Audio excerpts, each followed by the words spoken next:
আল্লাহ বলেন, শোনো, দুনিয়াতে তুমি যা করবা সবকিছু কিন্তু আমার সামনে আসবে, আমি কিন্তু তোমার সব পক্ষে বিপক্ষে কথা নেব। এক আয়াতে আল্লাহ বলেন, ওয়াকালু লিজুলুদিহিম লিমা শাহিদতুম আলাইনা ক্বালু আনতাকানা আল্লাহুল্লাযী আনতাকা কুল্লা শাই। মানুষ তার শরীরের চামড়ারে জিজ্ঞেস করবে, ওই চামড়া, তুই আমাদের বিরুদ্ধে কথাগুলি কেন? তখন চামড়ায় বলবে কি, আনতাকানা আল্লাহুল্লাযী আনতাকা কুল্লা শাই। সব কিছুকে বলার ক্ষমতা আল্লাহ দিয়েছেন। আমি বলেছি, যেই যুগে আমার বলার ক্ষমতা ছিল না ওই যুগে আমি বলি নাই, এখন আমাকে আল্লাহ বলার ক্ষমতা দিয়েছেন, আমি বলতে শুরু করেছি। আল-ইয়াওমা নাখতিমু আলা আফওয়াহিহিম ওয়া তুকাল্লিমুনা আইদিহিম ওয়া তাশহাদু আরজুলুহুম বিমা কানু ইয়াকসিবুন। কিয়ামতের ময়দানে আল্লাহ তাআলা বলেন, এই দিন এমন একটা দিন যেই দিন তোমাদের মুখের মধ্যে সিফটিপিন মেরে দেওয়া হবে, যেই দিন তোমাদের উপরের ঠোঁট আর নিচের ঠোঁটের মাঝখানে সুপার গ্লু লাগিয়ে দেওয়া হবে, যেই দিন তোমাদের এই মুখের অস্তিত্বই থাকবে না। তুকাল্লিমুনা আইদিহিম, সেই দিন তোমাদের হাত তোমাদের পক্ষে বিপক্ষে কথা বলবে। ওয়া তাশহাদু আরজুলুহুম, তোমাদের বিরুদ্ধে তোমাদের পা কথা বলবে, সাক্ষী দিবে। বিমা কানু ইয়াকসিবুন। মুসলমান, আজকে দুনিয়ার বুকে আমার পুরা শরীরের পক্ষে বা বিপক্ষে ওকালতি করে আমার মুখ। খুব খেয়াল করেন, আমি অন্যায়ভাবে হাতে ধরলাম, আমার যখন জিজ্ঞেস করেছে তুমি কি ধরেছ, আমি বললাম না, তার মানে হাতে যা করেছে, হাতের পক্ষে ওকালতি করলো কে? মুখে। পায়ে অন্যায় করেছে, আমার জিজ্ঞেস করেছে পা অন্যায় করেছে, মুখে বলল না। আমার চোখে অন্যায় করেছে, জিজ্ঞেস করার পরে মুখে বলে না। আমার কানে অন্যায় করেছে, জিজ্ঞেস করার পরে মুখে বলে না। তার মানে হলো আমার শরীরের সব অঙ্গ প্রত্যঙ্গের পক্ষে আমার মুখ ওকালতি করে। এই জন্য কিয়ামতের ময়দানে আল্লাহ তাআলা বলেন, তোমার কানের পক্ষে আর মুখে কথা বলবে না, তোমার হাতের পক্ষে আর মুখে কথা বলবে না, তোমার পায়ের পক্ষে আর মুখে কথা বলবে না। নাখতিমু আলা আফওয়াহিহিম, দুনিয়ায় যেই মুখে কথা বলতো ওই মুখটাকে আমি অকেজো বানিয়ে দেব। ওয়া তাশহাদু ওয়া তুকাল্লিমুনা আইদিহিম, তোমার হাত কথা বলতে থাকবে। ওয়া তাশহাদু আরজুলুহুম, তোমার পা কথা বলতে থাকবে। সুতরাং তোমরা আল্লাহকে ভয় করো। আমার আল্লাহ বলেন, ওয়া ইযাল কুবুরু বু'থিরাত আলিমাত নাফসুম মা কদ্দামাত ওয়া আখারাত। সেই দিন কবরগুলো যখন ফেটে ফেটে সবগুলো কবর থেকে মানুষ উঠে আসবে, সেই দিন মানুষ জানবে কি কাজ সে পেছনে রেখে আসছে, কি কাজ সে সামনের জন্য রেখে দিয়েছে। ইয়াউমা ইযিন ইয়াসদুরুন নাসু আশতাতা, সেই দিন মানুষ কাতারে কাতারে উঠতে থাকবে। ফামান ইয়ামাল মিসকালা যাররাতিন খায়রান ইয়ারা, যারা বিন্দু পরিমাণ ভালো করেছে সেটাও সে দেখতে পাবে। ওয়া মান ইয়ামাল মিসকালা যাররাতিন শাররান ইয়ারা, আর যে ব্যক্তি বিন্দু পরিমাণ খারাপ করেছে, মন্দ করেছে, সেটাও সেই ব্যক্তি সেই দিন দেখতে থাকবে। মা লিহাযাল কিতাব লা ইউগাদিরু সাগীরাতান ওয়ালা কাবীরাতান ইল্লা আহসাহা, এটা কেমন কিতাব, যে কিতাবের মধ্যে আমার জিন্দেগি ছোট থেকে ছোট, বড় থেকে বড় কোনো কিছুই বাকি থাকবে না, সব কিছু কিতাবের মধ্যে বিদ্যমান থাকবে। আল্লাহ তাআলা বলেন, ইয়া আইয়ুহাল্লাযীনা আমানু, হে ঈমানদার বান্দারা, বান্দাগণ, হে ঈমান ওয়ালারা, ইত্তাকুল্লাহ, তোমরা আল্লাহকে ভয় করো, হাক্কা তুকাতিহি, ভয়ের হক আদায় করে, ভয় করার মতো। ওয়ালা তামুতুন্না, এবং তোমরা মৃত্যুবরণ কইরো না, ইল্লা ওয়া আনতুম মুসলিমুন, মুসলমান হওয়া ছাড়া। দেখেন, প্রথমত আয়াতের একটা সংযুক্তি আমরা করি। আল্লাহ তাআলা বলেন, ইয়া আইয়ুহাল্লাযীনা আমানু লা তামুতুন্না ইল্লা ওয়া আনতুম মুসলিমুন, হে ঈমানওয়ালারা, মুসলমান না হইয়া মইরো না। এর দ্বারা কি বোঝা যায়? ঈমানওয়ালারা মুসলমান হয় না। যদি ঈমানওয়ালা হয় তাহলে মুসলমান কিভাবে হয় না? মুসলমান যদি হয় তো ঈমানওয়ালা কিভাবে হয় না? ঈমান আর ইসলাম কি এক নয়? ঈমান আর ইসলাম এক নয়। ঈমান মনের কাজ, ইসলাম অঙ্গ প্রত্যঙ্গের কাজ। হযরত জিবরাইল আলাইহিস সালাতু ওয়াস সালাম নবীজির কাছে আসলেন। হাদিসে জিবরাইলের খবর আমরা জানি। নবীজির কাছে এসে বসলেন কিভাবে, অবস্থান কি করলেন, সব হাদিসে স্পষ্ট রয়েছে। আমার বলার উদ্দেশ্য হলো, নবীজিকে 5টা প্রশ্ন করেছিলেন। প্রথম প্রশ্ন ছিল, ইয়া রাসূলুল্লাহ মাল ইসলাম, ইসলাম কাকে বলে? নবীজি উত্তর করেছেন, আন তুকিমাস সালাহ। দ্বিতীয় নম্বর প্রশ্ন করেছেন, মাল ঈমান, ঈমান কাকে বলে? নবীজি উত্তর করেছেন, আন তুমিনা বিল্লাহ। এই যে 5টা প্রশ্নের প্রথম 2টা প্রশ্ন, একটা ছিল ইসলাম আর একটা ছিল ঈমান। যদি দুটো এক হতো তো জিবরাইল আলাইহিস সালাম নবীজিকে 2টার আলাদা প্রশ্ন করতেন না। বুঝা গেল ঈমান আর ইসলাম এক নয়। মুফতি শফি রহমতুল্লাহি আলাইহি তাফসীরে মাআরিফুল কুরআনে লিখেছেন, ঈমান শুরু হয় মন থেকে, ঈমান পূর্ণ হয় অঙ্গ প্রত্যঙ্গে, আর ইসলাম শুরু হয় অঙ্গ প্রত্যঙ্গ থেকে, ইসলাম শেষ হয় মনে। একত্রে যেই লোকের কাছে ঈমান আর ইসলাম আছে সেই লোকটাই আল্লাহর কাছে গ্রহণযোগ্য। যার কাছে ঈমান আছে ইসলাম নাই, সে আল্লাহর কাছে গ্রহণযোগ্য নয়। যার কাছে ইসলাম আছে ঈমান নাই, সেও আল্লাহর কাছে গ্রহণযোগ্য নয়। দেখেন, ওয়ামিনান নাসি মান ইয়াকুলু আমান্না বিল্লাহি ওয়া বিল ইয়াউমিল আখির ওয়া মা হুম বিমুমিনিন। যারা ঈমান এনেছে আল্লাহতে, ঈমান আনে বলে পরকালে, অথচ আল্লাহ বলেন তারা মুমিন নয়। কি বুঝা গেল? তাদের কাছে ঈমান আছে কিন্তু ইসলাম নাই, এজন্য তারা মুমিন নয়।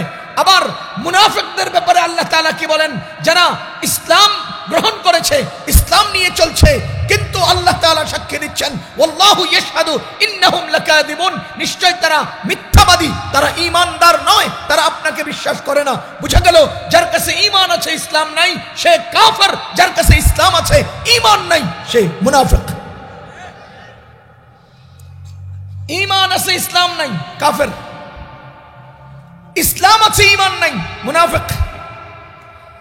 এজন্যই আল্লাহ বলেন, ইয়া আইয়ুহাল্লাযীনা আমানু, ঈমানওয়ালারা, লা তামুতুন্না ইল্লা ওয়া আনতুম মুসলিমুন, বিশ্বাস করলাম তোমরা ঈমান আনছো, কিন্তু মরার আগে মুসলমান হইয়া মইরো, মুসলমান না হইয়া মইরো না।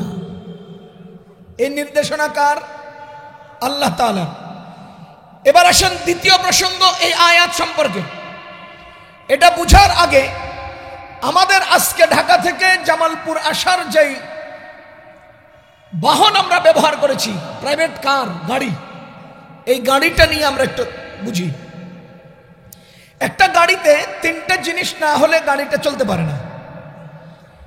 একটা গাড়িতে 3টা শক্তি না থাকলে গাড়িটা গন্তব্যে যেতে পারে না।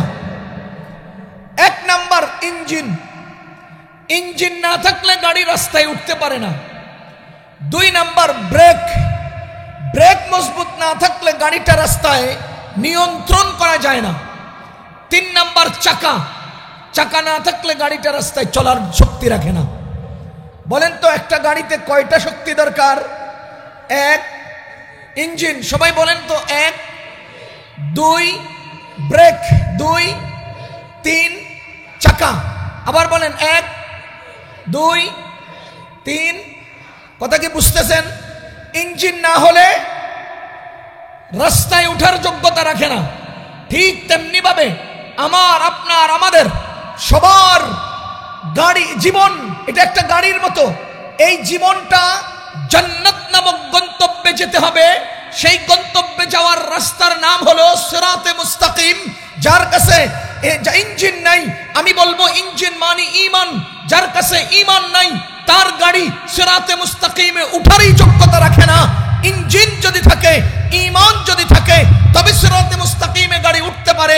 ঈমান থাকার পরে, ইঞ্জিন অর্জনের পরে ওই গাড়িটা হাই স্পিডে সামনে চলতে থাকবে। চলন্ত গাড়িটাকে নিয়ন্ত্রণের জন্য ব্রেকের দরকার। আল্লাহ তাআলা বলেন, ইত্তাকুল্লাহ, তুমি তাকওয়ার ব্রেক গ্রহণ করো। তাকওয়া হলো ব্রেক। আরে ব্রেক নরমাল হলে চলে না, ব্রেক মজবুত হতে হয়। ব্রেক যখন তখন ব্রেক ফেল করার সম্ভাবনা। এজন্য আল্লাহ বলেন, ইত্তাকুল্লাহ তুকাতিহি, ব্রেকটাকে মজবুত করার মতো মজবুত করবা। ওয়ালা তামুতুন্না ইল্লা ওয়া আনতুম মুসলিমুন। 3 নম্বরে দরকার চাকা, আর চাকা হলো ইসলাম। চাকা কি? ঈমান, ইঞ্জিন। বলেন ঈমান, তাকওয়া, ব্রেক তাকওয়া, আর চাকা ইসলাম। চাকা ইসলাম। এবার বলেন ইঞ্জিন, বলেন বলেন ইঞ্জিন, ব্রেক, চাকা। কথা কি বুঝতেছেন আপনারা ভাই? আমি কিছু দিতে চাই, কিছু নিতে চাই। ঈমান হলো ইঞ্জিন। ঈমান নাই, তার জীবন সিরাতে মুস্তাকিমে ওঠার যোগ্যতা নাই। এটা অকেজো, এটা ডাস্টবিন, এটা গার্বেজ, এটা জাহান্নামের কিট। তাকওয়া নাই, ঈমানওয়ালা তাকওয়া নাই, ব্রেক অ্যাক্সিডেন্ট করবে, ব্রেক নাই, যেই কোনো মুহূর্তে অ্যাক্সিডেন্ট করবে। কথা খেয়াল করেন, আমার গাড়িটা ঢাকা থেকে জামালপুরে আসার পথে ব্রেক নষ্ট হতে পারে, কিন্তু আমার ব্রেকটাকে ফেল করার মতো, ব্রেকটা নষ্ট করিয়ে দেওয়ার মতো গাড়ির নিচে কেউ ওত পেতে বসে নাই। গাড়ির ব্রেক কিভাবে ফেল হয় জানেন? আমি আলোচনা করব। একটা গাড়িতে অনেকগুলো অপশন থাকে ব্রেকের। পায়ের মধ্যে চাপ দিলে গাড়ি থেমে যায়। এটা কত বড় কারামত না? পায়ে চাপ দিলাম, এত বড় একটা গাড়ি থেমে গেল, এটা কত বড় কারামত। আরে না, কারামত না, এটা লিঙ্কে লিঙ্কে বহু কাজ আছে, কাজগুলো সমাধান হয় এক চাপে। চাপ দেয় পায়ে, থেমে যায় গাড়ি, কত বড় কারামত হওয়ার কথা না? চাপ এভাবে সিস্টেম করে তৈরি করা। আমি পায়ে চাপ দিলে ইঞ্জিনের সাথে একটা জিনিস আছে, এটাকে বলে মাস্টার সিলিন্ডার। মাস্টার সিলিন্ডারে কতগুলো ওয়েল আছে, তেল আছে, সেটাকে বলে ব্রেক ওয়েল। ওই মাস্টার সিলিন্ডার থেকে ব্রেকের তেলগুলো 4টা পাইপ দিয়ে চাকা পর্যন্ত পৌঁছে। ওই চাকার মধ্যে আবার 4টা ড্রাম আছে। ওই ড্রামের ভিতর অংশে ব্রেক প্যাড, ব্রেক শো আছে। ব্রেক প্যাড, ব্রেক শোকে নিয়ন্ত্রণের জন্য ছোট্ট একটা হুইল সিলিন্ডার আছে। এই হুইল সিলিন্ডারের সাথে একটা উল্টা ছাতার মতো বকেট আছে। এই বকেটগুলোর মাধ্যমে, হুইল সিলিন্ডারের মাধ্যমে ওই ব্রেক শো ব্রেক প্যাডের মধ্যে চাপ দেয়, ব্রেক শো ড্রামের সাথে এভাবে চাতা দেয়, এরপরে গাড়িটা থেমে যায়। বলেন আমি পায়ে চাপ দিলাম, আমার সিটে বৈশা, এখান থেকে প্রেসার দিল কোথায়? মাস্টার সিলিন্ডারে। মাস্টার সিলিন্ডার থেকে নিয়ন্ত্রণ হলো কোথায়? 4টা চাকা দিয়ে ব্রেক ওয়েলগুলো হুইল সিলিন্ডারে। হুইল সিলিন্ডার চাপ দিল কোথায়? ব্রেক শো ব্রেক প্যাডে। সে চাপ দিল কোথায়? চাকার সাথে লাগানো গাড়িতে যেই ড্রাম আছে, ড্রামে। এই ড্রামের সাথে এভাবে ধাক্কা লাগলে গাড়িটা থেমে গেল।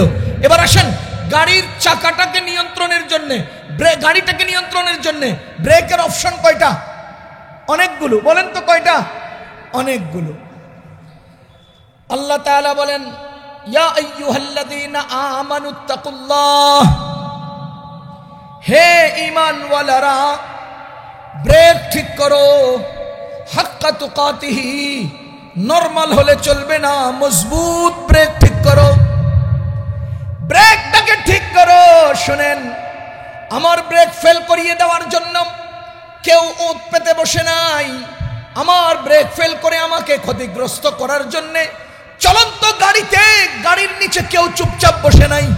কিন্তু মনে রাখবেন, আমার জীবন নামক গাড়ি সিরাতে মুস্তাকিম নামক রাস্তায়, জান্নাত নামক গন্তব্যে যাওয়ার পথে শয়তান সার্বক্ষণিক ব্রেক ফেল করে দেওয়ার জন্য রেডি।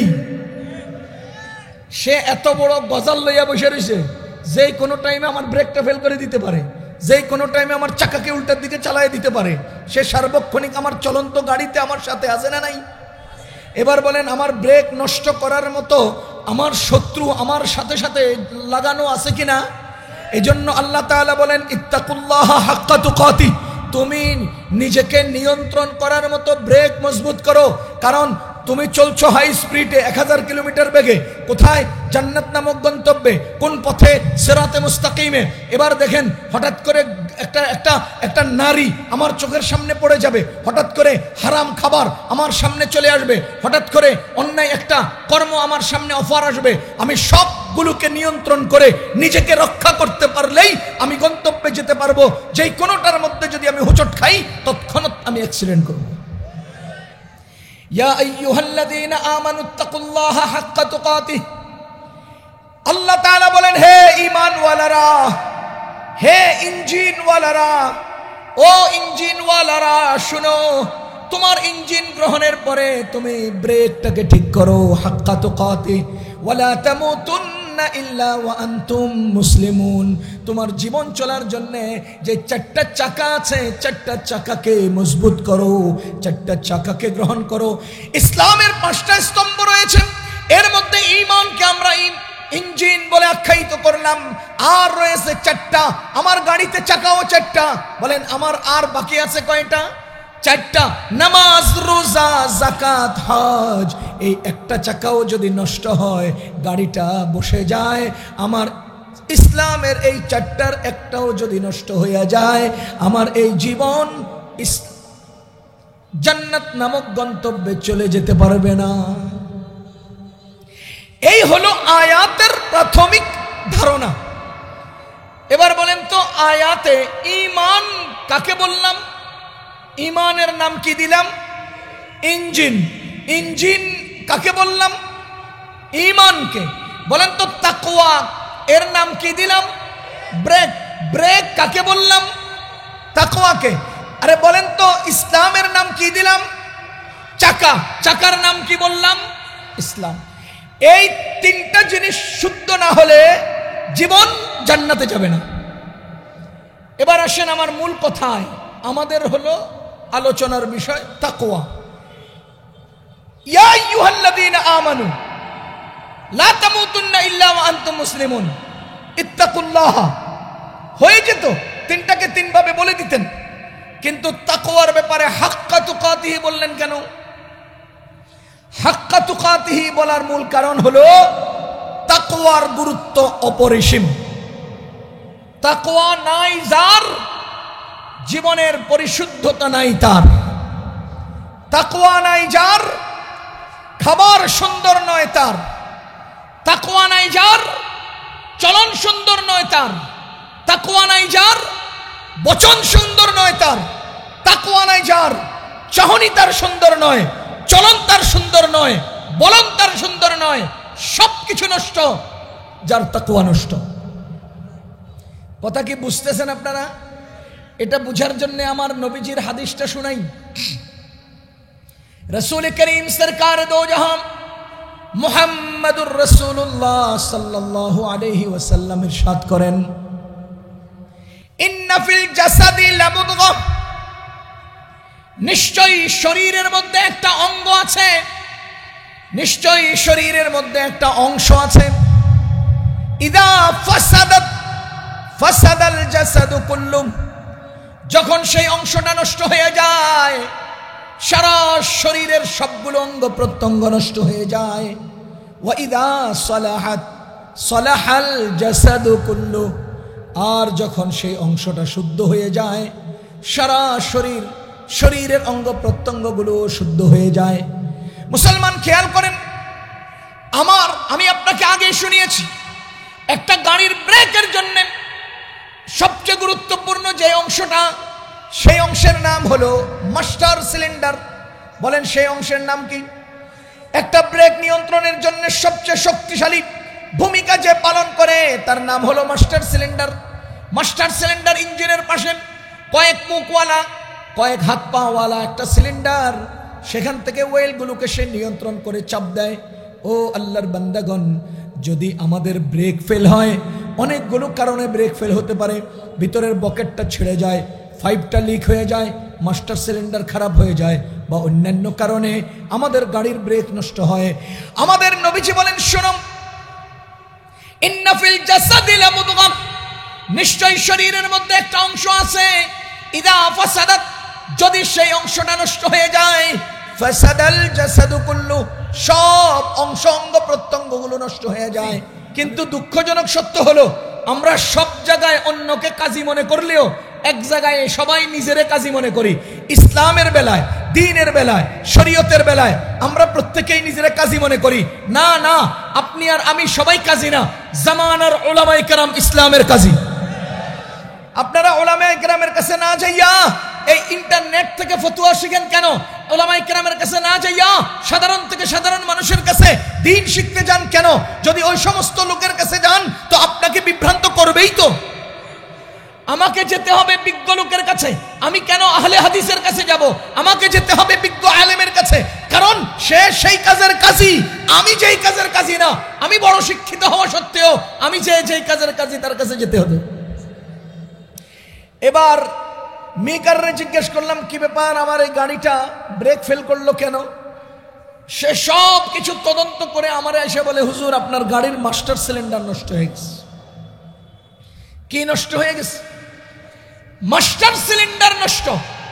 এবার আপনারা বলেন, আমার গাড়িতে ব্রেক নেয় না, কারণ আমার কারামত নষ্ট হয়ে গেল, কারণ আমি পায়ে চাপ দিলে এখন চাকাগুলো থামে না, কারণ ওই যে ইঞ্জিনের পাশে একটা আছে যে মাস্টার সিলিন্ডার, এটা নষ্ট, এজন্য আমার ব্রেক নষ্ট, আমার চাকার ড্রাম নষ্ট, মাস্টার সিলিন্ডার নষ্ট, এজন্য হুইল সিলিন্ডার নষ্ট, মাস্টার সিলিন্ডার নষ্ট, এজন্য ব্রেক অয়েল নষ্ট, আমার মাস্টার সিলিন্ডার নষ্ট, এজন্য পাইপগুলো নষ্ট, আমার মাস্টার সিলিন্ডার নষ্ট, এজন্য আমার ড্রামগুলো নষ্ট, সম্পূর্ণ ব্রেকের অপশন নষ্ট। কেন?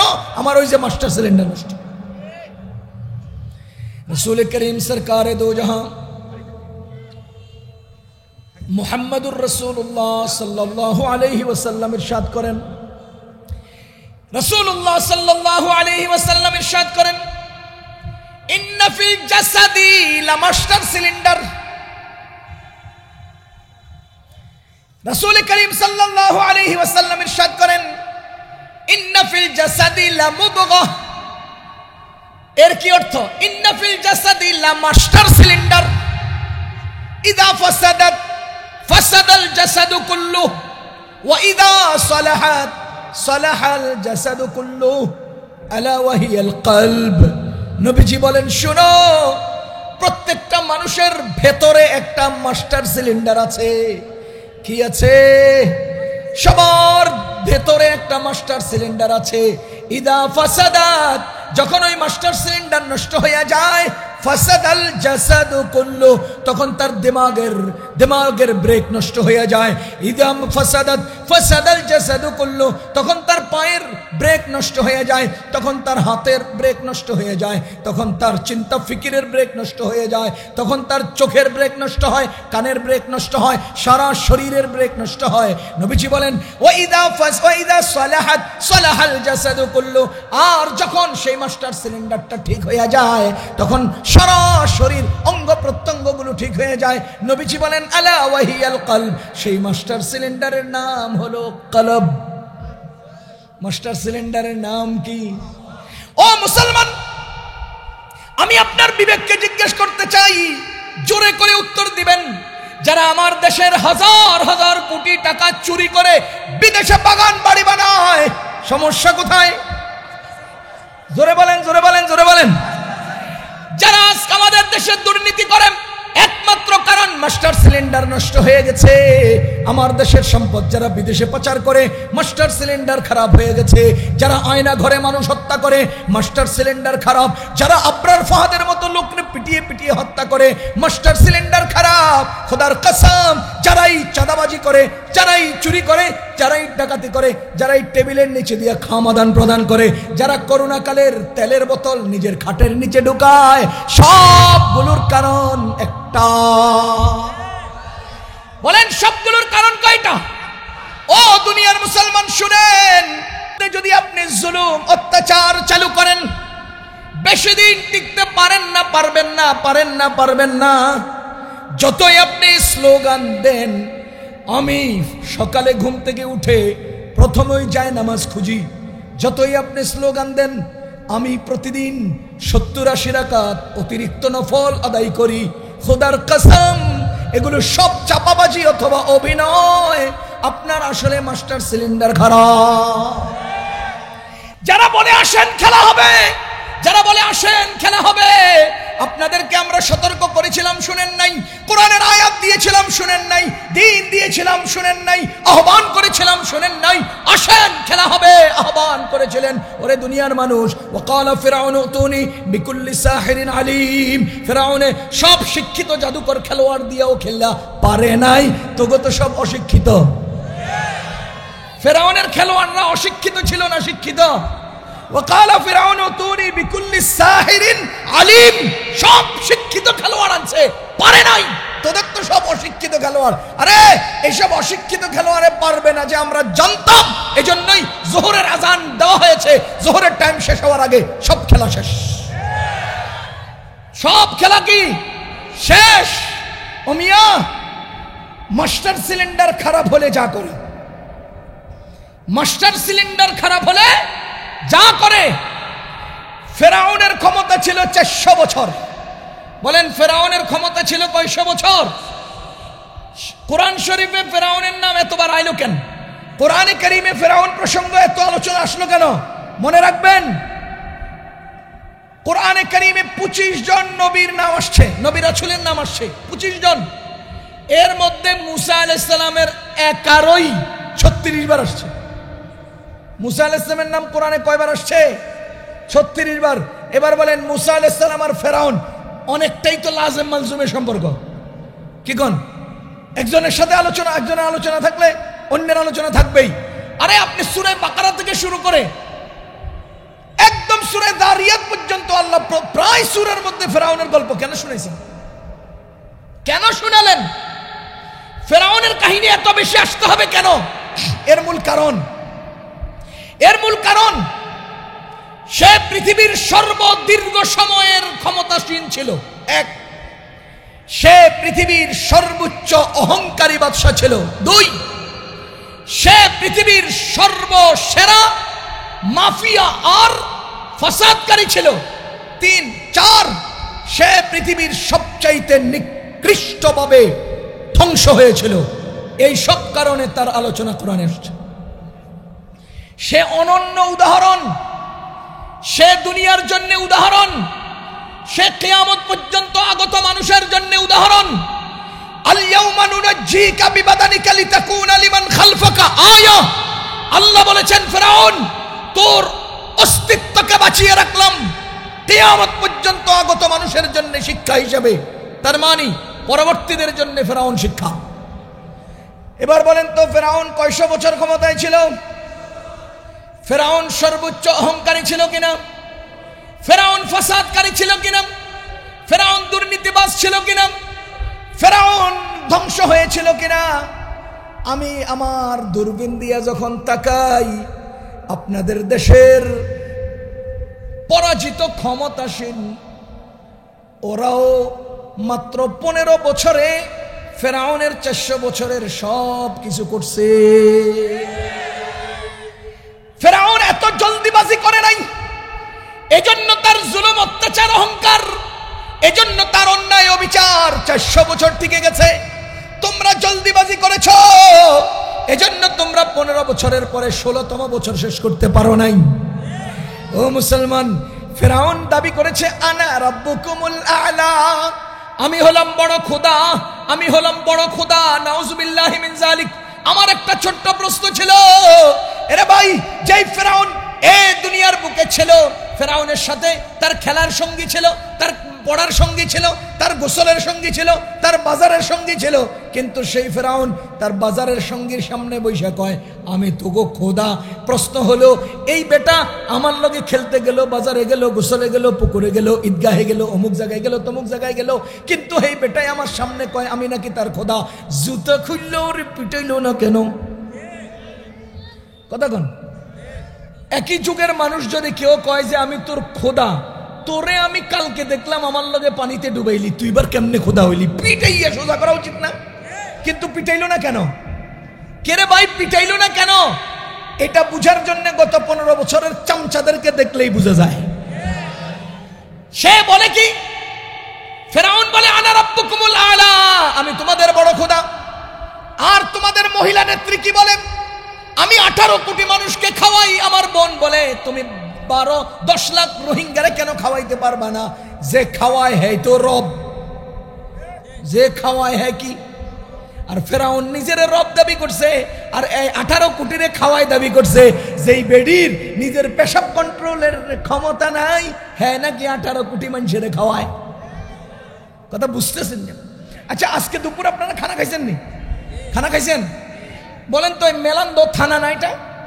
এই থানা এলাকায় শুধু দুপুরের তরকারিতে কি পরিমাণ লবণ ব্যবহার হয়েছে একটু বলেন তো। কেউ আছে দুনিয়াতে যে একটা থানার শুধু এক বেলার লবণের ব্যবস্থা করে দিবে? 18 কোটি মানুষের কিভাবে খাওয়ায়? এটা হলো সে মতান্তরে ফেরাউনের মতো খোদা দাবি করেছে। অহংকার স্পিড হয়েছে, আমারে ঠেকায় কে, আমারে ফালায় কে, পালাবো না। আমরা করোনার চেয়েও শক্তিশালী, আমরা তুফানের চেয়েও শক্তিশালী। এগুলো অহংকার, এগুলো অহংকারের বাণী। আসেন, তোদের হেফাজত, তোদের অমুক, তোদের সমুক, সবারই নিয়ে আয় বেটা, খেলা দিমু। এগুলো সব অহংকার, অহংকারের আলামত। কথা কন। আরে বোর্ড অফিসের দারোয়ানের শালার বন্ধুর পাওয়ারে আমরা চলতে পারতাম না।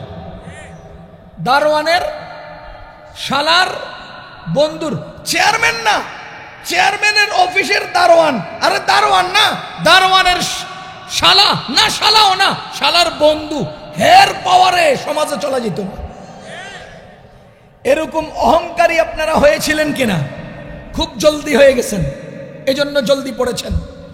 দ্বিতীয় নম্বর, তোমরা ফাসাদকারী ছিলেন, মানুষ হত্যা করেছ, মানুষের উপরে জুলুম করেছ। এমন কোন সেক্টর বাকি নাই যে সেক্টরে তোমরা জুলুম করো নাই, অত্যাচার করো নাই। সব কিছুর মূল মাস্টার সিলিন্ডার, বলেন সব কিছুর মূল, সব কিছুর মূল মাস্টার সিলিন্ডার ফাসাদ তোমরা করেছ, অন্যায় তোমরা করেছ, অবিচার তোমরা করেছ, আবরার ফাহাদের মতো নিরীহ মানুষটাকে পিটাইয়া পিটাইয়া হত্যা করেছ। মুসলমান আল্লাহর বান্দাগণ, সব কিছুর মূল হলো মাস্টার সিলিন্ডার। খোদার কসম, আল্লাহ বলেছেন ইন্নামাল মুশরিকুনা নাজিস, নিশ্চয় মুশরিকরা নাপাক। মুশরিকরা কি? জোরে বলেন, মুশরিকরা। এই আমার মাদ্রাসার নুরানি ছাত্ররা বলো তো, কোন নাপাক বস্তু দ্বারা ঢিলা করা জায়েজ? জোরে বলেন, নাপাক বস্তু দ্বারা ঢিলা করা জায়েজ? আবার বলেন, নাপাক বস্তু দ্বারা ঢিলা করা জায়েজ।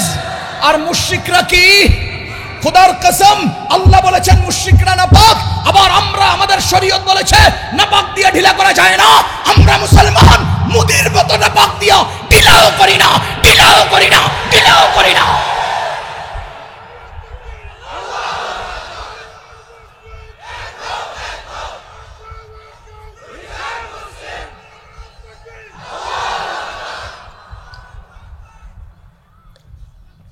ওরা নাকি আমাদের দেশ দখল করে নেবে, ওরা নাকি আমাদের দেশ দখল করে ফেলবে। ও বেটারা, ও বেটারা, তোরা যেই প্রাণীর মুত খাস, আমরা সেই প্রাণী পুরাটা চিবাইয়া খাই। তোরা যেই প্রাণীর পেশাব খাস, আমরা ওই প্রাণীর হাড্ডি মজ্জা পর্যন্ত চিবাইয়া খাই। তোরা আমাদের দেশ দখল করবি? খোদার কসম, বাংলাদেশে ইন্ডিয়ার কিছু নাই, ইন্ডিয়ায় আমাদের অনেক কিছু আছে। বাংলাদেশে ইন্ডিয়ার কিছু নাই, ইন্ডিয়াতে আমাদের অনেক কিছু আছে। দিল্লির জামে মসজিদ আমাদের, দিল্লির লালকেল্লা আমাদের, তাজমহল আমাদের, কুতুব মিনার আমাদের। যদি তারা বাংলাদেশের দিকে হাত উঠায়, হাত ভেঙে চোখ উঠায়, চোখ খুলে, আমাদের দিল্লি আমরা আবার ফেরত দেব, আমরা আবার ফেরত নেব।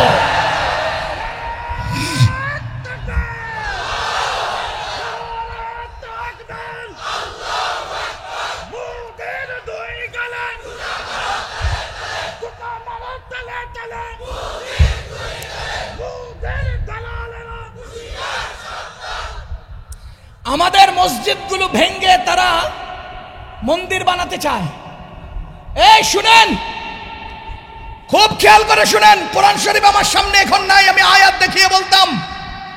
সূরা বাকারার 114 নম্বর আয়াত, সূরা বাকারা 114 নম্বর আয়াত, ওয়ামান আযলামু মিম্মান মানা মাসাজিদ আল্লাহি আন ইউযকারা ফীহা ইসমুহু ওয়া সাআ ফী খারাবিহা। তার চেয়ে বড় জালিম, তার চেয়ে বড় অত্যাচারী, তার চেয়ে বড় সন্ত্রাসী আর কে হতে পারে যে আল্লাহর ঘর মসজিদকে উজাড় করে? খোদার কসম, আসমানের নিচে, জমিনের উপরে, বিশ্ব মানচিত্রে বর্তমান পৃথিবীতে মোদির চেয়ে বড় কোনো সন্ত্রাসী দুনিয়াতে আর নাই। এর মতো জালিম দুনিয়াতে আর নাই। ওয়ামান আযলামু, তার চেয়ে বড় জালিম আর কে? তার চেয়ে বড় জালিম আর কে? ওয়াসাআ ফি খারাবিহা, যে আমাদের মসজিদকে নষ্ট করে, আমাদের মসজিদকে ধ্বংস করে, মসজিদে বুলডোজার লাগায়, মসজিদে আইনের দাবিতে আদালতের মাধ্যমে বাবরি মসজিদ ভাঙে যারা মন্দির বানায়, তার চেয়ে বড় সন্ত্রাসী দুনিয়াতে আর কেউ নাই। এবার আসেন আয়াতের শেষে আল্লাহ কি বলেন, খেয়াল করেন আয়াতের শেষে আল্লাহ কি বলেন, লাহুম ফিদ দুনিয়া খিজিয়ুন ওয়া লাহুম ফিল আখিরাতি আযাবুন আযীম।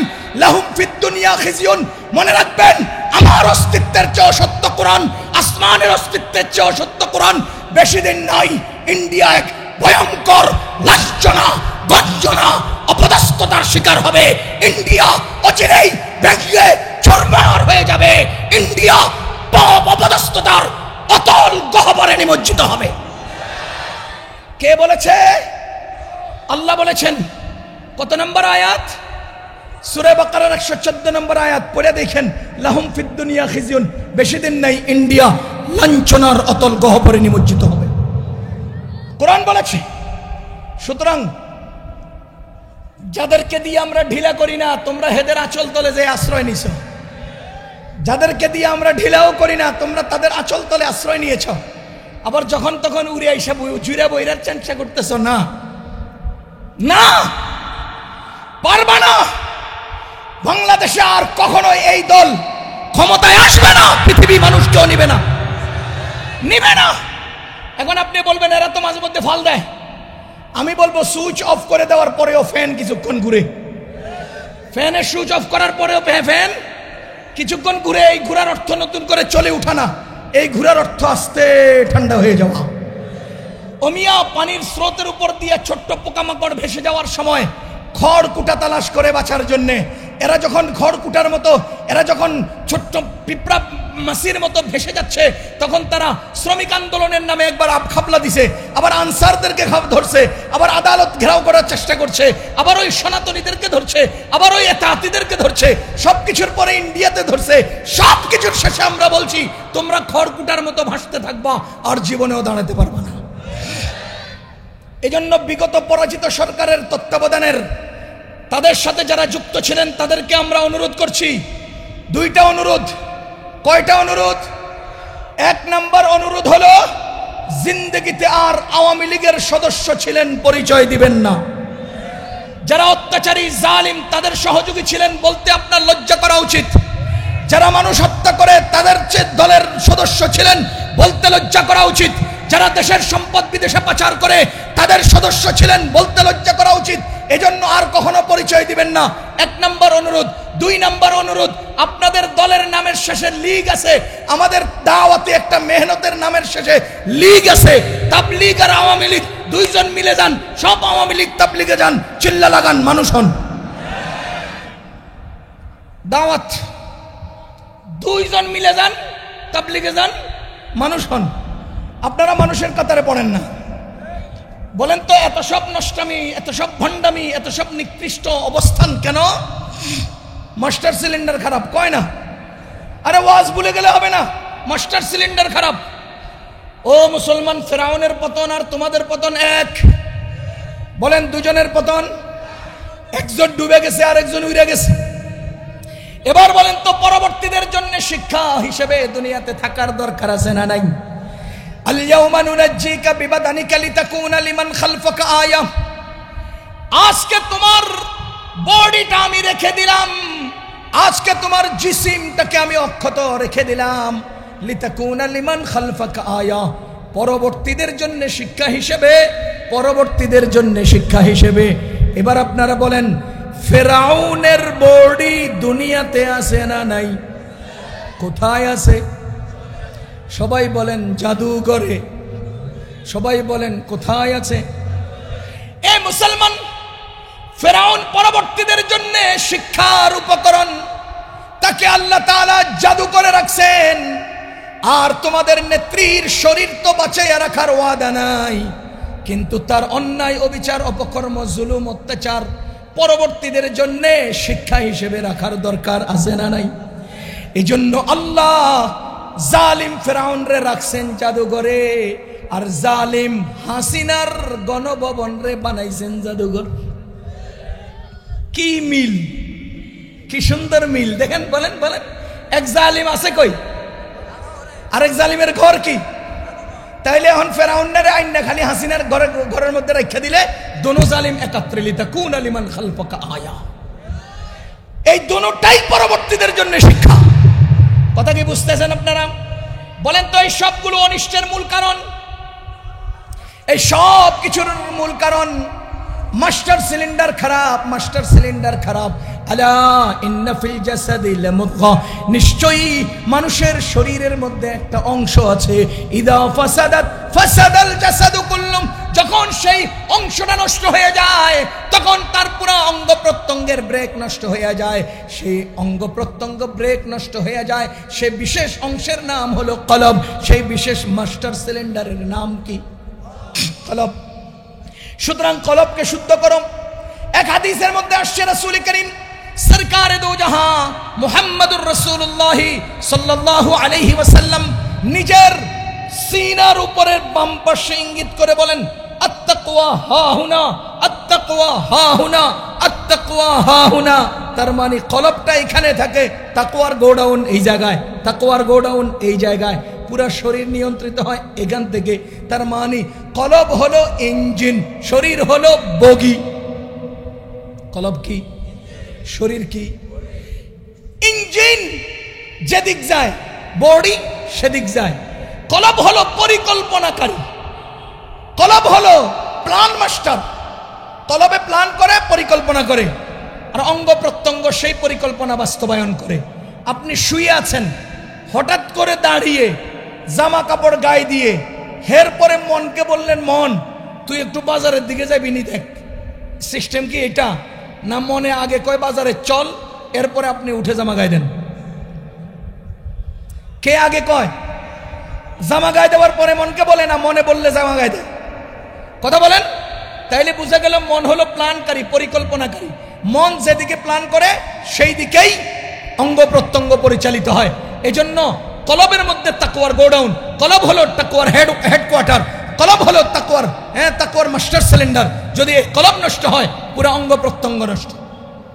এজন্য মুসলমান শুনেন, আমাদেরকে অবশ্যই খেয়াল করতে হবে।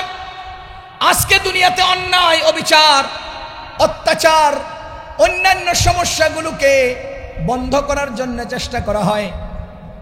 পুলিশ আছে, র্যাব আছে, বাহিনী আছে, জেলখানা আছে, থানা আছে। এই সবগুলোর ব্যবস্থার মাধ্যমে মানুষদেরকে নিয়ন্ত্রণ করার চেষ্টা করা হয়। আমি সরকারের কাছে অনুরোধ করব, আপনাদের দেশে সব আইটেমের মন্ত্রণালয় আছে। কত আইটেমের মন্ত্রণালয় আছে? মন্ত্রণালয়ের মাধ্যমে বিভিন্ন ব্যক্তিবর্গের মাধ্যমে ওই কার্যক্রমগুলো পরিচালিত হয়। আমি আল্লাহর কসম করে বলছি, দুনিয়ার কোনো চুরি, ডাকাতি, বাটপারি, খুন, খারাপি, অত্যাচার এই সব কোনো সময় লাঠি দিয়া, বাধা দিয়ে শেষ করা যাবে না। কখনোই পুলিশের দ্বারা নিয়ন্ত্রণ করা যাবে না। এটা নিয়ন্ত্রিত হওয়ার একটাই মাত্র মাধ্যম, সমাজের মানুষের মনের মধ্যে আল্লাহর ভয় ঢুকিয়ে দেন। খোদা ভীতি ছাড়া, আল্লাহর ভয় ছাড়া দুনিয়ার কোনো অন্যায়, অবিচার বন্ধ হওয়ার সুযোগ নাই। আমার আল্লাহ বলেন, আল-ইয়াওমা নাখতিমু আলা আফওয়াহিহিম ওয়া তুকাল্লিমুনা আইদিহিম ওয়া তাশহাদু আরজুলুহুম বিমা কানু ইয়াকসিবুন। ও আল্লাহর বান্দাগণ, গত 15 বছরে চুরি হয়েছে, ডাকাতি হয়েছে, চাঁদাবাজি হয়েছে। এই সব কিছুর মূল কারণ কি জানেন? যারা যারা অন্যায় করেছে তাদের কেউই প্রশ্নের সম্মুখীন হয় নাই। আমি আপনাকে সততা শিখাইলে আপনি সৎ থাকবেন কিভাবে? আমি তো দুর্নীতিবাজ। যদি উপর লেভেলের ব্যক্তি দুর্নীতিবাজ হয়, তার অধীনস্থরা ভালো হয়? কি বলেন, ভালো হয় না? আমি শুদ্ধ থাকলে আপনাকে শুদ্ধ থাকার প্রশ্ন করতে পারি। যত অন্যায় হয়েছে সবকিছুর মূল কারণ, অন্যায়ের পরে কেউ জিজ্ঞেস করে নাই তুই অন্যায় করলি কেন, বরঞ্চ আরো লবিং করে প্রটোকল দিয়ে ওই অন্যায়কারীকে হেফাজত করা হয়েছে। এক দরজা দিয়ে ঢুকাইয়া পিছনের দরজা দিয়ে বের করে দিচ্ছে। এজন্যই সমাজের অন্যায় বন্ধ হয় নাই।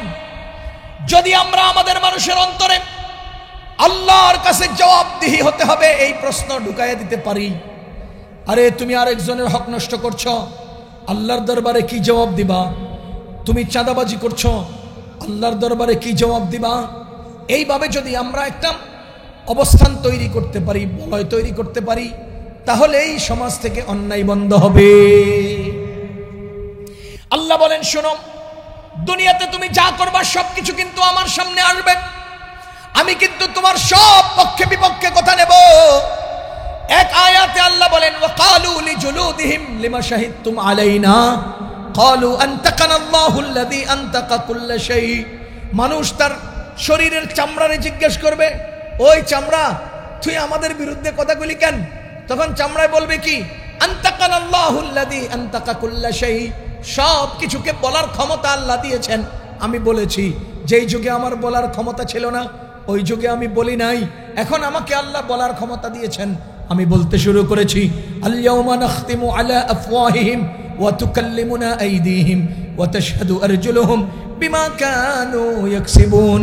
কিয়ামতের ময়দানে আল্লাহ তাআলা বলেন, এই দিন এমন একটা দিন যেই দিন তোমাদের মুখের মধ্যে সিফটিপিন মেরে দেওয়া হবে, সেই দিন তোমাদের উপরের ঠোঁট আর নিচের ঠোঁটের মাঝখানে সুপার গ্লু লাগিয়ে দেওয়া হবে, যেই দিন তোমাদের এই মুখের অস্তিত্বই থাকবে না। তুকাল্লিমুনা আইদিহিম, সেই দিন তোমাদের হাত তোমাদের পক্ষে বিপক্ষে কথা বলবে। ওয়া তাশহাদু আরজুলুহুম, তোমাদের বিরুদ্ধে তোমাদের পা কথা বলবে, সাক্ষী দিবে। বিমা কানু ইয়াকসিবুন। মুসলমান, আজকে দুনিয়ার বুকে আমার পুরো শরীরের পক্ষে বা বিপক্ষে ওকালতি করে আমার মুখ। খুব খেয়াল করেন, আমি অন্যায়ভাবে হাতে ধরলাম, আমার যখন জিজ্ঞেস করেছে তুমি কি ধরেছ, আমি বললাম না, তার মানে হাতে যা করেছে, হাতের পক্ষে ওকালতি করলো কে? মুখে। পায়ে অন্যায় করেছে, আমারে জিজ্ঞেস করেছে পা অন্যায় করেছে, মুখে বলল না। আমার চোখে অন্যায় করেছে, জিজ্ঞেস করার পরে মুখে বলে না। আমার কানে অন্যায় করেছে, জিজ্ঞেস করার পরে মুখে বলে না। তার মানে হলো আমার শরীরের সব অঙ্গ প্রত্যঙ্গের পক্ষে আমার মুখ ওকালতি করে। এই জন্য কিয়ামতের ময়দানে আল্লাহ তাআলা বলেন, তোমার কানের পক্ষে আর মুখে কথা বলবে না, তোমার হাতের পক্ষে আর মুখে কথা বলবে না, তোমার পায়ের পক্ষে আর মুখে কথা বলবে না। নাখতিমু আলা আফওয়াহিহিম, দুনিয়ায় যেই মুখে কথা বলতো ওই মুখটাকে আমি অকেজো বানিয়ে দেব। ওয়া তাশহাদু ওয়া তুকাল্লিমুনা আইদিহিম, তোমার হাত কথা বলতে থাকবে। ওয়া তাশহাদু আরজুলুহুম, তোমার পা কথা বলতে থাকবে। সুতরাং তোমরা আল্লাহকে ভয় করো। আমার আল্লাহ বলেন, ওয়া ইদাল কুবুর বু'থিরাত আলিমাত নাফসুম মা কদ্দামাত ওয়া আখারাত। সেই দিন কবরগুলো যখন ফেটে ফেটে সবগুলো কবর থেকে মানুষ উঠে আসবে, সেই দিন মানুষ জানবে কি কাজ সে পেছনে রেখে আসছে, কি কাজ সে সামনের জন্য রেখে দিয়েছে। ইয়াউমা ইযিন ইয়াসদুরুন নাসু আশতাতা, সেই দিন মানুষ কাতারে কাতারে উঠতে থাকবে। ফামান ইয়ামাল মিসকালা যাররাতিন খায়রান ইয়ারা, যারা বিন্দু পরিমাণ ভালো করেছে সেটাও সে দেখতে পাবে। ওয়া মান ইয়ামাল মিসকালা যাররাতিন শাররান ইয়ারা, আর যে ব্যক্তি বিন্দু পরিমাণ খারাপ করেছে, মন্দ করেছে, সেটাও সেই ব্যক্তি সেই দিন দেখতে থাকবে। মালি হাযাল কিতাব লা ইউগাদিরু সাগীরাতান ওয়ালা কাবীরাতান ইল্লা আহসাহা, এটা কেমন কিতাব, যে কিতাবের মধ্যে আমার জিন্দেগি ছোট থেকে ছোট, বড় থেকে বড় কোনো কিছুই বাকি থাকবে না, সব কিছু কিতাবের মধ্যে বিদ্যমান থাকবে। এজন্য আমাদের নবীজি বলেন, কুল্লুকুম রাইন ওয়া কুল্লুকুম মাসউলুন আন রাইয়াতিহি, তোমরা সবাই জিম্মাদার, তোমরা সবাই জিম্মাদার, আর তোমাদের জিম্মাদারি সম্পর্কে জিজ্ঞেস করা হবে। ওয়া কুল্লুকুম মাসউলুন আন রাইয়াতিহি, আমাদের জিম্মাদারি সম্পর্কে আমাদের আল্লাহ আমাদেরকে জিজ্ঞেস করবেন। এবার বলেন তো, আমি যদি আমার আল্লাহর ভয় অন্তরে রাখি, পরকালে জিজ্ঞাসার সম্মুখীন হওয়ার ভয় অন্তরে রাখি, তাহলে আমার দ্বারা কোনো অন্যায় হতে পারে, কোনো চুরি ডাকাতি হতে পারে। সুতরাং সরকারকে আমি বলবো, আপনারা দুনিয়ার মধ্যে যেইভাবে মন্ত্রণালয় রাখছেন, কেন সমাজ নিয়ন্ত্রণের মন্ত্রণালয়, বস্ত্র নিয়ন্ত্রণের মন্ত্রণালয়, কৃষি নিয়ন্ত্রণের মন্ত্রণালয়, আপনি বিজ্ঞ উলামায়ে কেরামকে নিয়ে জনগণের কলব নিয়ন্ত্রণের একটা মন্ত্রণালয় বানান, যার মাধ্যমে মানুষের অন্তরে আল্লাহর ভয় ঢুকানোর চেষ্টা করা হবে। আমি বলবো চুরি কমে যাবে, ডাকাতি কমে যাবে, পুলিশ প্রয়োজন কম হবে, পুলিশের প্রয়োজন কম হবে, আরে থানার প্রয়োজন কম হবে, জেলখানার প্রয়োজন কম হবে, আসামিদেরকে খাওয়ানোর প্রয়োজন কমে যাবে, যদি আপনি মন নিয়ন্ত্রণের মন্ত্রণালয় বানাতে পারেন। আমার একজন উস্তাদ আছেন, উস্তাদের নাম মুফতি আব্দুল্লাহ সাহেব, আমেরিকায় থাকেন, আজকে 30-32 বছর থেকে আমেরিকা থাকেন। উনি বাংলাদেশ থেকে গেছেন নিউ ইয়র্কের জামাইকা মুসলিম সেন্টারের ইমাম হিসেবে। আমিও 6 বার আমেরিকার সফর করেছি। মুসলিম সেন্টারের ইমাম হিসেবে গিয়েছেন, পরে আমেরিকার সরকারি প্রস্তাবনায় ওনাকে আমেরিকার থানার জেলখানার ইমাম হিসেবে নিয়োগ দেওয়া হয়েছে। আমেরিকার জেলখানার ইমাম হিসেবে নিয়োগ দেওয়া হয়েছে। উনি বাংলাদেশে গত 1 সপ্তাহ আগে বাংলাদেশে আসছেন, আজও বেঁচে আছেন, আল্লাহ ওনার হায়াতে বরকত দান করুন। এই আল্লাহর বান্দাকে আমেরিকার জেলখানার ইমাম কেন নিয়োগ দেওয়া হয়েছে জানেন?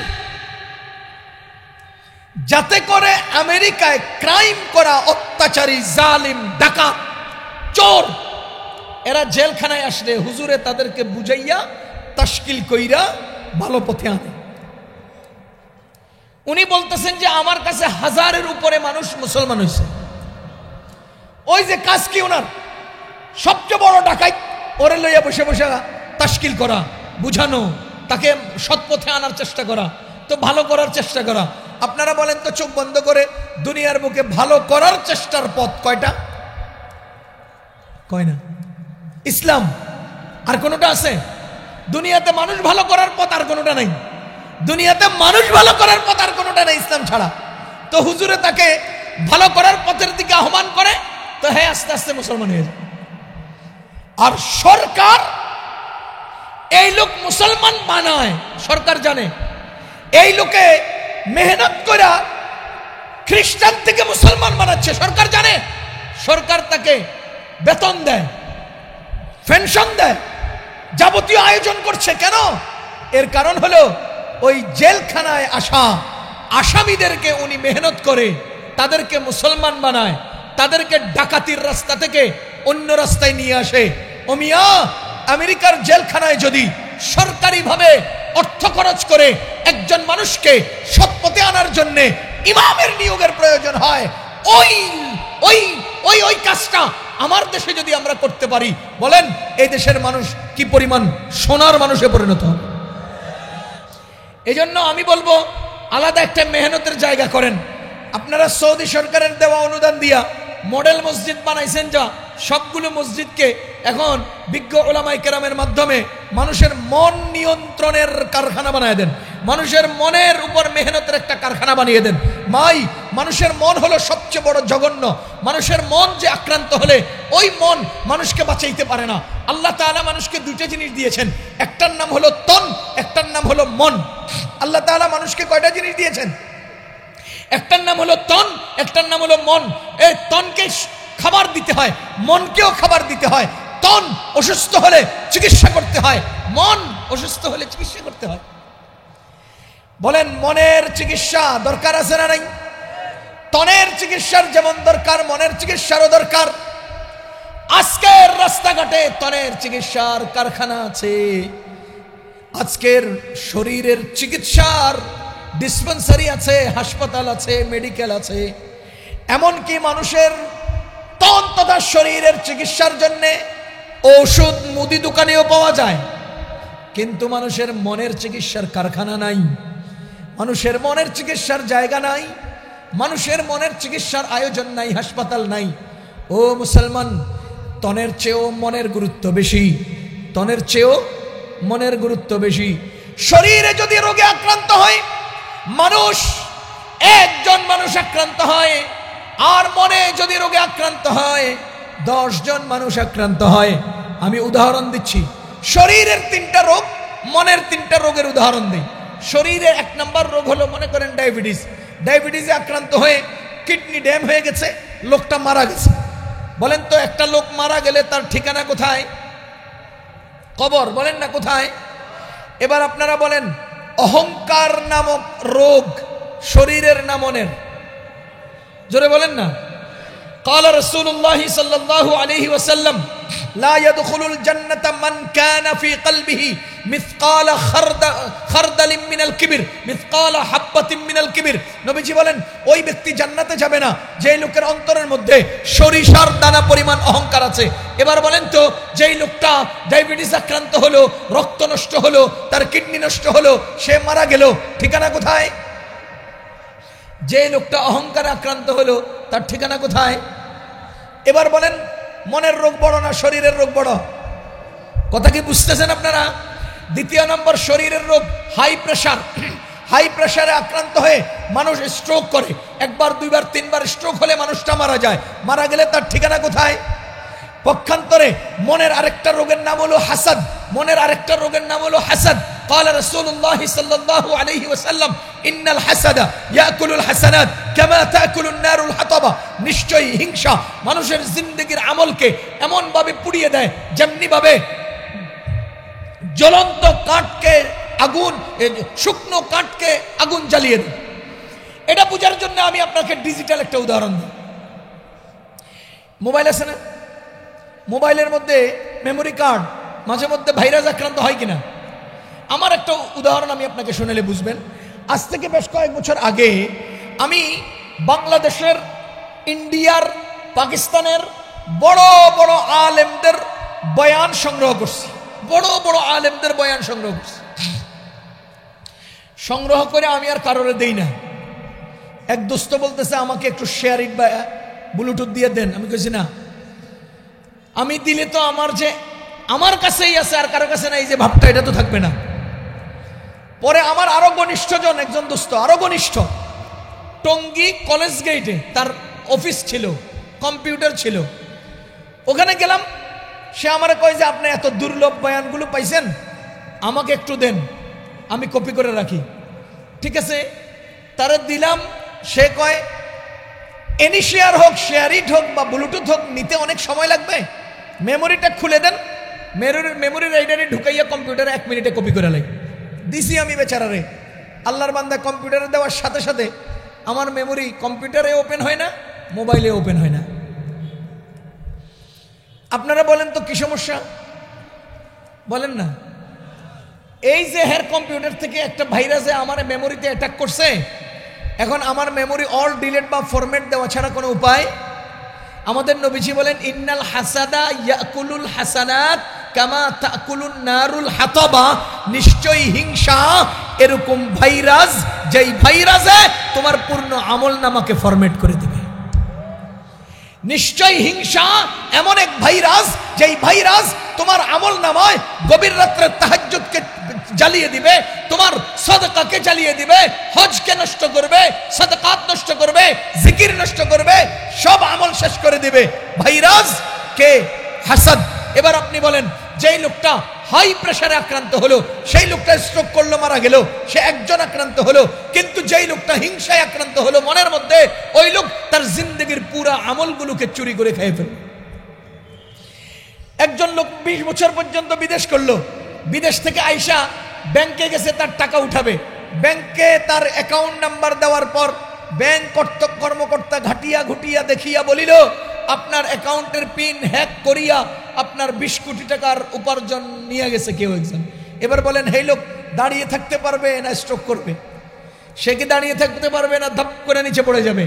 এবার বলেন, 20 বছরের আমল, 20 বছরের 20 কোটি টাকা ব্যাংক থেকে উঠাইতে গেলে যদি কেউ যদি চুরি করে নিয়ে যায়, কেউ যদি অ্যাকাউন্ট হ্যাক করে নিয়ে যায়, তাহলে ওই লোকের যে দুর্গতি হবে, আমার আপনার আমাদের জিন্দগির 60 বছরের আমল হিংসার কারণে যদি কিয়ামতের মাঠে আমরা হাতে না পাই, তো আমাদের কি উপায় হবে? এবার আপনাকে আমি জিজ্ঞেস করতে চাই, শরীরের রোগের কারণে সে মরে গেল, কিন্তু চিরদিনের জান্নাত থেকে বঞ্চিত হলো না। পক্ষান্তরে হিংসা মনের রোগে আক্রান্ত হয়ে জিন্দগির পূর্ণ আমল ধ্বংস করে জান্নাত থেকে বঞ্চিত হলো। এবার বলেন, শরীরের রোগ বেশি ভারী না মনের রোগ বেশি ভারী? 3 নাম্বার শরীরের রোগ হলো, আরেকটা শরীরের রোগ নেন, যেই শরীরের রোগের কারণ ক্যান্সার, শরীরের রোগ, ক্যান্সার আক্রান্ত হয়ে লোকটা মারা গেল, তার ঠিকানা হবে জান্নাত, তার ঠিকানা হবে কবর। পক্ষান্তরে একজন লোকে অন্তরের মধ্যে লোভ ঢুকলো, অন্তরের মধ্যে লোভ লালসা আসলো। আমাদের নবীজি বলেন হুব্বুদ দুনিয়া রাসু কুল্লি খাতিয়া, দুনিয়ার লালসা, দুনিয়ার মোহাব্বত সমস্ত গুনাহের মূল, সমস্ত অন্যায়ের মূল, সমস্ত অত্যাচারের মূল, সমস্ত সন্ত্রাসীর মূল, সমস্ত চেতাবাজির মূল। ও মুসলমান, শরীরের মধ্যে ক্যান্সার আক্রান্ত হলো, একটা মানুষ মারা গেল, কিন্তু অন্তরের মধ্যে যখন চেয়ারম্যান হওয়ার লোভ ঢুকে, এমপি হওয়ার লোভ ঢুকে, মন্ত্রী হওয়ার লোভ ঢুকে, তখন প্রতিপক্ষকে ঘায়েল করার জন্য 10 জন, 50 জন, 100 জন সন্ত্রাসী হায়ার করে পুরো এলাকাকে ক্ষতিগ্রস্ত করে। তার মানে একজনের মনে লোভ নামক রোগ ঢুকলে 10 জন আক্রান্ত হয়। এবার আপনারা বলেন, শরীরের রোগ বেশি ভারী না মনের রোগ বেশি ভারী? মনের রোগ বেশি ভারী না শরীরের রোগ বেশি ভারী? কথা বুঝছেন? শরীরের রোগের চেয়ে মনের রোগ বেশি ভারী। এখন আপনারা বলেন, শরীরের রোগের চিকিৎসা আপনাদের মেলান্দো এলাকায় হাসপাতাল নাই? আপনাদের জামালপুরে হাসপাতাল নাই? আপনাদের মুদি দোকানে প্যারাসিটামল পাওয়া যায় না? আপনাদের চা দোকানে প্যারাসিটামল পাওয়া যায়? রাস্তার অলিতে গলিতে শরীরের রোগের চিকিৎসা পাওয়া যায়, চিকিৎসক পাওয়া যায়, চিকিৎসার যন্ত্র পাওয়া যায়, চিকিৎসার বস্তু পাওয়া যায়, কিন্তু মনের রোগের চিকিৎসা কোথায় হয়? ও বাংলাদেশ সরকার, রাষ্ট্রীয়ভাবে ঢাকার মেডিকেল কলেজ যদি বানান, রাষ্ট্রীয়ভাবে বিভাগীয় শহরে মেডিকেল কলেজ যদি তৈরি করেন, তো রাষ্ট্রীয়ভাবে মানুষের মনের চিকিৎসার মন্ত্রণালয় তৈরি করেন। তাহলে মন যদি শুদ্ধ হয়, দিল শুদ্ধ হয়, শরীর শুদ্ধ হবে, সমাজ শুদ্ধ হবে, দেশ শুদ্ধ হবে, জগৎ শুদ্ধ হবে। খুদার কসম, আপনাদের অনেক টাকা সেভ হবে, অনেক বাহিনী সেভ হবে, অনেক খরচ কমে যাবে। শুধুমাত্র শক্তিশালী মন নিয়ন্ত্রণ, মনের চিকিৎসক তৈরি করুন। এই ছেলেটা উল্টা পথে চলে যাচ্ছে, তাকে আপনি আনেন না আমাদের কাছে, আলেমদের কাছে আনেন না। মনের চিকিৎসক হলেন উলামায়ে কেরাম, মনের চিকিৎসক হলেন ধর্মপ্রাণ বিজ্ঞ উলামায়ে কেরাম, বুজুর্গানে দিন। ইনাদের কাছে আনলে জগৎ সুন্দর হবে, জগৎ শুদ্ধ হবে। এজন্য বলছি, আল্লাহর ভয় অন্তরের মধ্যে জাগ্রত করলে জগতের সব অনিষ্ট দূরীভূত হবে। আল্লাহর ভয় অন্তরে যদি জাগ্রত হয়, তো সমাজের অনেক অন্যায় অবিচার বন্ধ হবে। এই আল্লাহর ভয় অন্তরে যার আছে, তার দাম আল্লাহ তাআলা বেশি করেছে, তার দাম বেশি, তার মূল্য বেশি। রাসূল করিম সাল্লাল্লাহু আলাইহি ওয়াসাল্লামকে সাহাবী রাসূল জিজ্ঞেস করেন, ইয়া রাসূলুল্লাহ, মান আকরামুন নাস, সবচেয়ে সম্মানিত মানুষকে, সবচেয়ে আকরাম লোককে? আমাদের নবীজি বলেন, যে ব্যক্তি যত বড় তাকওয়াওয়ালা, সেই ব্যক্তি তত বড় আকরাম, তত বড় সম্মানী। কোরআনে কারীমে আল্লাহ সূরা হুজুরাতে বলেছেন, ইয়া আইয়ুহান নাস, হে মানুষ সকল, ইন্না খালাকনাকুম মিন যাকারিন ওয়া উনসা, আমি তোমাদেরকে একজন পুরুষ একজন মহিলা থেকে তৈরি করেছি। ওয়া জাআলনাকুম শুউবান ওয়া কাবাইল, এবং তোমাদেরকে গোত্রে গোত্রে গোত্রে গোত্রে বিভক্ত করেছি, তোমাদেরকে সম্প্রদায়ে সম্প্রদায়ে বিভক্ত করেছি। কেন? লিতাআরাফু, শুধুমাত্র তোমাদের পরিচিতির জন্য। তোমরা কেউ চৌধুরী, কেউ ভুইয়া, কেউ মজুমদার, কেউ তোমরা পাঠান, কেউ তোমরা সৈয়দ। লিতাআরাফু, শুধুমাত্র তোমাদের পরিচিতির জন্য। তবে এই সৈয়দের দাম আমার কাছে নাই, এই মজুমদারের দাম আমার কাছে নাই। ইন্না আকরামাকুম ইনদাল্লাহি আতকাকুম, আমার কাছে দামি হলো সে যে বেশি তাকওয়াওয়ালা। আমার কাছে দামি হলো সে যে বেশি তাকওয়াওয়ালা। ইন্না আকরামাকুম ইনদাল্লাহি আতকাকুম, যে বেশি তাকওয়াওয়ালা তার দাম বেশি। তাকওয়াওয়ালার মর্যাদা, তাকওয়াওয়ালার ফজিলত কি আল্লাহ রাব্বুল আলামিন সূরা নিসা এর 31 নম্বর আয়াতে বলেন, ইন তাজতানিবু কাবাইরা মা তুনহাউনা আনহু নুকাফির আনকুম সাইয়্যাতিকুম ওয়া নুদখিলুকুম মুদখালান কারীমা। ও দুনিয়ার মানুষ, ইন তাজতানিবু, যদি তোমরা বেঁচে থাকো, কাবাইরা, বড় বড় গুনাহ থেকে, মা তুনহাউনা, যেগুলো থেকে বেঁচে থাকার জন্য তোমাদেরকে নির্দেশ দেওয়া হয়েছে, যদি তোমরা এই সব গুনাহ থেকে বেঁচে থাকো, আল্লাহ বলেন নুকাফির আনকুম সাইয়্যাতিকুম, তোমাদের ছোট ছোট গুনাহগুলোকে আমি সওয়াব দ্বারা পরিবর্তন করে দেব। কিসের দ্বারা পরিবর্তন করবেন? সওয়াবের দ্বারা। গুনাহ সওয়াব হয়ে যাবে, আরে গুনাহ সওয়াব হয়ে যাবে। লাল কালির দাগ, বুঝেন, লাল কালির দাগ মুছে যাবে না, লাল কালির দাগ সবুজে পরিণত হবে। অনেক সময় লাল বিন্দু থাকে না, এটার থেকে মুক্তির জন্য মুছায় দিতে হয় না। আমার আল্লাহ বলেন নুকাফির আনকুম সাইয়্যাতিকুম, তোমাদের গুনাহের লাল বিন্দুকে আমি সবুজে পরিণত করে তোমাদের সওয়াব দ্বারা চেঞ্জ করে দেব। এটা মুছে যাবে না, সওয়াবে পরিণত হবে।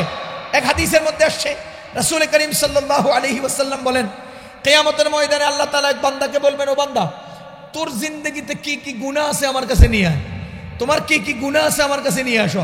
তো বান্দা ভয়ে থাকবে, যদি গুনাহ বড়গুলি নেই আর আল্লাহ যদি আমার ধরে পিটারি দেয়, এই জন্য হ্যাঁ বড় গুনাহগুলোকে পিছনে রাখা ছোট ছোট কিছু গুনাহ নিয়ে আসবে, কারণ এগুলো তো পরিণতিতে শাস্তির সম্ভাবনা আছে। সে মনে করছে যে আল্লাহ গুনাহের বিপরীতে আমার মারবে, এই জন্য সে ছোট ছোট গুনাহগুলো নিয়ে আল্লাহর কাছে যাবেন। তো আল্লাহ তাআলা তার গুনাহের দিকে তাকায় বলবেন, আমি আল্লাহ দয়া করে তোর গুনাহগুলো সওয়াব বানায় দিলাম। এবার বেটা মাথা চুলকাইয়া কয়, আল্লাহ আমার না আরো কতগুলো গুনাহ রয়ে গেছে। কি বলবেন? আল্লাহ আমার না আরো কতগুলো গুনাহ রয়ে গেছে। ও আল্লাহ, আমি কি জানতাম আপনি আমার গুনারে সওয়াব বানায় দিবেন, তাইলে তো আমি পুরো বস্তায় নিয়ে আইতাম। বুঝেন নাই? আমি তো অল্প কয়টা আনছি, যদি আবার এটার বিনিময়ে আমার পিটান দেন তা আমি ছোট গুনার ছোট পিঠা খামো, এরকম চিন্তা করে ছোটগুলো আনছি। কারণ আপনি যে দয়া করে এটার গুনার সওয়াব বানায় দিবেন, আমি তো আর এটা জানতাম না। যদি জানতাম তো পুরো বস্তা নিয়ে আসতাম। আমাদের নবীজি কি বলেন? আল্লাহ তাআলার কাছে সে বলবে, আল্লাহ আমার না অনেকগুলো গুনাহ রয়ে গেছে। তার মানে এই হাদিস দ্বারা এই আয়াতের অর্থ বুঝে আসে যে আল্লাহ তাআলা বান্দার ছোট গুনাহকে সওয়াবে পরিণত করে দিবেন, যদি বান্দা আল্লাহর পক্ষ থেকে নিষিদ্ধ বড় গুনাহ থেকে বাঁচায়। এক নম্বর পুরস্কার। দুই নম্বর পুরস্কার কি? ওয়ানুদখিলুকুম মুদখালান কারীমা, তোমাদেরকে সম্মানিত জায়গা জান্নাতে পৌঁছায় দেব। যারা গুনাহ থেকে বাঁচে, বড় বড় গুনাহ থেকে বাঁচে, তাদেরকে আল্লাহ সম্মানিত জান্নাতে পৌঁছিয়ে দিবেন। বুঝেন, দুনিয়ার সম্মানিত জায়গা, ওই যে সংসদ ভবন, দুনিয়ার সম্মানিত জায়গা, হোটেল শেরাটন, এগুলোতে ঢুকতে হলে উন্নত পোশাক লাগে, গাল তুলতুলা লাগে, শরীর অনেক হৃষ্টপুষ্ট লাগে, দেহ সুঠাম হওয়া লাগে। কোনো ভাঁজ পড়া শরীরকে ঢুকতে দেয় না, লুঙ্গি পরা মানুষকে ঢুকতে দেয় না, পুরান কাপড়ওয়ালাকে ঢুকতে দেয় না। আমার আল্লাহ বলেন নুদখিলুকুম মুদখালান কারীমা, ও দুনিয়ার মানুষ, তুমি রিকশাওয়ালা কিনা দেখার দরকার নাই, তুমি বাদাম ব্যাপারী কিনা দেখার দরকার নাই। যদি আল্লাহর পক্ষ থেকে নিষিদ্ধ গুনাহ থেকে তুমি বাঁচো, তবে দুনিয়ার সম্মানিত জায়গায় যারা প্রবেশ করে তাদের চেয়ে 1000 বছর আগে জান্নাতের সম্মানিত জায়গায় তুমি চলে যাবে। এজন্য আমাদের জীবনের মিশন আল্লাহর ভয় অন্তরে নিয়ে জীবনে গুনাহ থেকে বাঁচতে হবে। আমি তাকওয়ার পরিচয়টা দিয়ে কথা শেষ করছি। তাকওয়া কাকে বলে? আল্লাহর ভয় অন্তরে নিয়ে জীবনে বড় গুনাহ থেকে বেঁচে থাকা। আবার বলছি, আল্লাহর ভয় অন্তরে নিয়ে গুনাহ থেকে বেঁচে থাকাকে বলা তাকওয়া। আল্লাহর ভয় অন্তরে নিয়ে গুনাহ থেকে বেঁচে থাকার নাম তাকওয়া। আল্লাহর ভয় আছে, গুনাহ থেকে বাঁচলাম না, তাকওয়া নয়। আল্লাহর ভয় নাই, গুনাহ থেকে বেঁচে রইলাম, তাকওয়া নয়। কথা বুঝেন? একজনরে বলতেছে, এই তুমি মদ খাইবা না। কে বললো? ডাক্তারে। কেন? তোমার শরীর খারাপ করবে। এখন সে মদ খায় না। বলেন তো, মদ খাওয়া গুনাহ করে না কেন? ডাক্তারে না করছে। এই এই এই মদ না খাওয়া কি তাকওয়া? কথা বুঝতেছেন? বলতেছে তুমি মদ খাইবা না, ডাক্তারে না করছে, তো ডাক্তারের নিষেধের কারণে মদ না খাওয়া, এটার নাম তাকওয়া নয়। 2 নাম্বার, নির্বাচন যখন আসে, দেখবেন নির্বাচন যখন আসে, আমাদের দেশের প্রার্থীরা মুয়াজ্জিন সাহেবের আগে মসজিদে হাজির হয়, বিড়িও খায় না। আরে বিড়িও খায় না, বোতল তো বহুত দূর কি বাত, আবার খালি কইরা অন্য কিছু ঢুকাইয়া খাওয়া, এটা তো বহুত দূর কি বাত। আরে আকিস বিড়িও ধরে না, মুয়াজ্জিনের আগে মসজিদে আসে, টুপি মাথার দিয়ে একেবারে সাধু সাজে, সুন্দর সুন্দর জামা গায়ে দিয়ে হাঁটে। কিরে ভাই, এই বেটা দেওয়ান কিচ্ছু করে না। নির্বাচনের আগে, নির্বাচনের পরে হ্যাঁ তো শাহবাগের চত্বরে মোমবাতি জ্বালাইছে, এখন যাই কিচ্ছু করে না। এর কারণ জনগণের স্বীকৃতি চায়, জনগণের মায়া চায়, জনগণের ধর্মীয় আকর্ষণ চায়। মাথায় টুপি, হাতে তসবি, এখন আর বিড়ি সিগারেট খায় না, এখন আর বোতল টোতল খায় না। এই যে না খাওয়া, এটা কি তাকওয়া? এটা পাবলিক দেখানোর জন্য। সুতরাং এখানে আল্লাহর ভয় নাই, পাবলিকের ভয়। পাবলিকের ভয়ে অন্যায় না করা, এটার নাম তাকওয়া নয়। আল্লাহর ভয় অন্তরে আছে কিন্তু এরপরেও গুনাহে লিপ্ত হয়, এটার নামও তাকওয়া নয়। ও আল্লাহর বান্দাগণ, আল্লাহর ভয় অন্তরে রেখে দুনিয়ার গুনাহ খাতা থেকে নিজেকে বাঁচিয়ে রাখা, এটার নাম হলো তাকওয়া। সুতরাং যদি কেউ আল্লাহর ভয় অন্তরে রাখে এরপরেও গুনাহ হয়ে যায়, গুনাহ হতেই পারে, যেহেতু আল্লাহ রাসূল বলেছেন কুল্লুকুম খাত্তাউন, তোমাদের গুনাহ হবেই, তোমরা গুনাহ করার পরে সাথে সাথে তাওবা করো। আরেক হাদিসে আছে নবীজি বলেন, যদি তোমরা গুনাহ না করতে, গুনাহ করে তাওবা না করতে, তো আল্লাহ তোমাদেরকে ধ্বংস করে আরেক জাতি বানাতেন যারা গুনাহ করত, তাওবা করত। সুতরাং আমরা গুনাহ করি, তাওবা করি, আমাদের আল্লাহর ভয় অন্তরে থাকবে, গুনাহ আমাদের অপ্রত্যাশিতভাবে হয়ে যাবে, সাথে সাথে তাওবা করতে হবে।